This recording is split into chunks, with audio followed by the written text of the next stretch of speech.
I'm Will Obeney and I've been working in the Treasury, and I'm now a Senior Policy Advisor working on India, Brazil and South Africa. It's my job to kind of know more than anybody else in the building about what's going on in those markets and feeding that into the Treasury's global economy analysis, working out what it means for the Treasury and for the UK.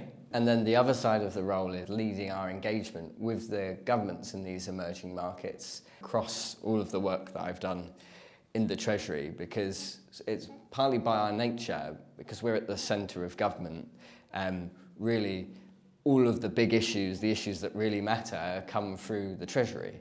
And so you're exposed to all the sort of the most exciting, the most important issues of the day. Sometimes you get some really exciting opportunities to get out of the office and represent the Treasury, or even represent the UK government at international meetings.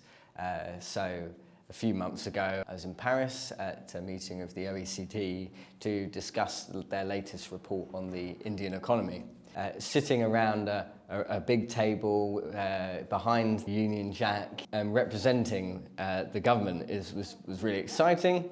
A more normal day, I'll probably spend, maybe 30 to 40% of the day at my desk, mostly looking at emails and sending emails, but also sitting down with people, different parts of the Treasury, departments across Whitehall to discuss issues and how we can move those forward.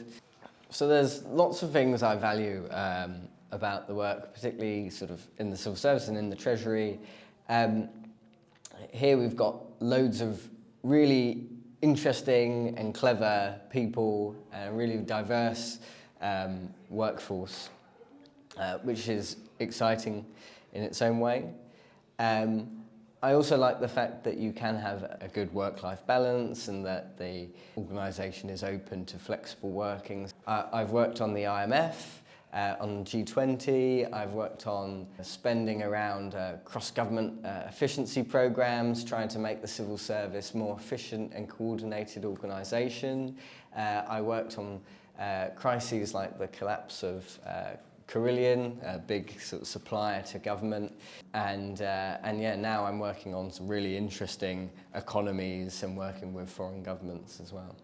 The main skill is to be able to sort of have the analytical brain to look at policy challenges and work out how to tackle them, and also people skills to be able to work with others to deliver solutions.